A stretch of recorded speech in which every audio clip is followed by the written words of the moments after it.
صباح الخير. روتيني اليومي مع طالبة تانية ثانوي. طبعا بعد ما رتبنا مكاننا هنبدأ نرتب المكتب، وده بيكون شكله بعد ما حطينا عليه الحاجات الأساسية اللي احنا محتاجينها وبس. بعد كده بدخل أغسل سناني، وبعد ما خلصنا سناننا بعد كده بندخل على روتين البشرة.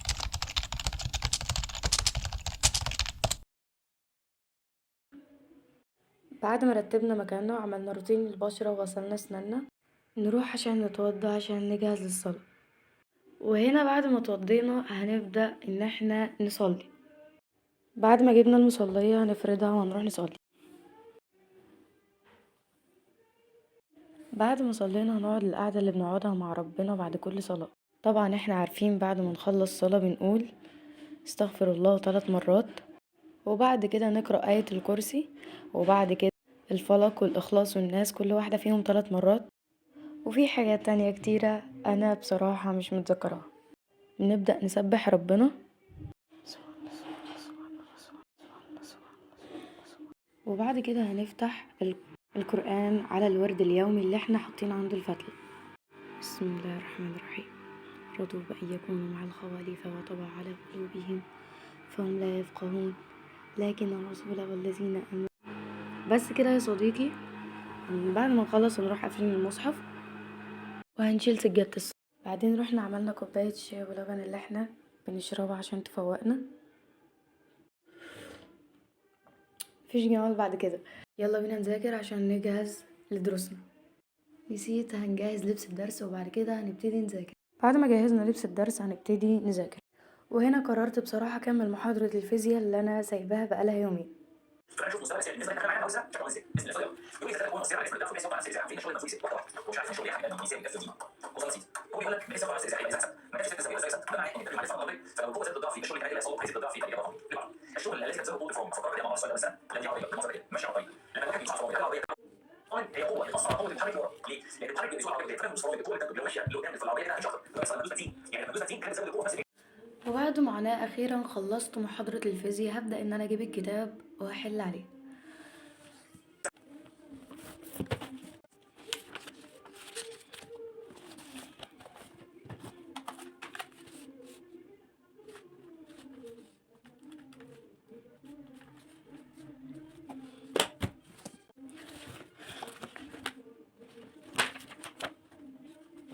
وهنا كانت دماغي بدأت تفصل فهجيب صفحة وأحلها، وبعد كده خلاص هنهي الفيزياء.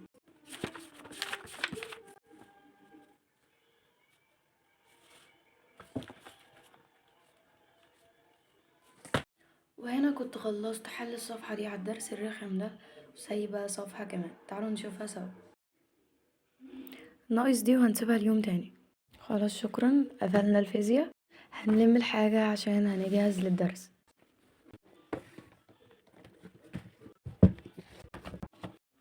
بعد ما خلصنا هقرأ جزء من القرآن بصوتي على روح والدي. يلا بينا. هقرأ من الآية المفضلة ليا في سورة قاف. بسم الله الرحمن الرحيم. بسم الله الرحمن الرحيم. ولقد خلقنا الإنسان ونعلم ما توسوس به نفسه ونحن أقرب إليه من حبل الوريد إذ يتلقى المتلقيان عن اليمين وعن الشمال قعيد ما يلفظ من قول إلا لديه رقيب عتيد وجاءت سكرة الموت بالحق ذلك ما كنت منه تحيد ونفخ في الصور ذلك يوم الوعيد. صدق الله العظيم. وبس كده عشان مطولش عليك. ادعوا الوالد بالراحة. وهنا بعد ما خلصنا قراءة القرآن هنقوم نلبس للدرس. ودلوقتي هنروح نلبس. صلى على النبي. بعد ما لبسنا هنروح نجهز شنطة الدرس.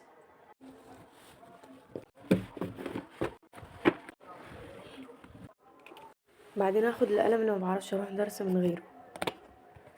وبعد ما شنطتنا خلصت هنبدا ان احنا ننزل درس. يلا بينا. وهنا كنا مستنيين المستر عشان ناخد الحصه. وبس كده. العبره من الفيديو ان انت ما تنساش فرض ربنا، لان انت بتنجح اصلا بتوفيق ربنا مش بمجهودك انت.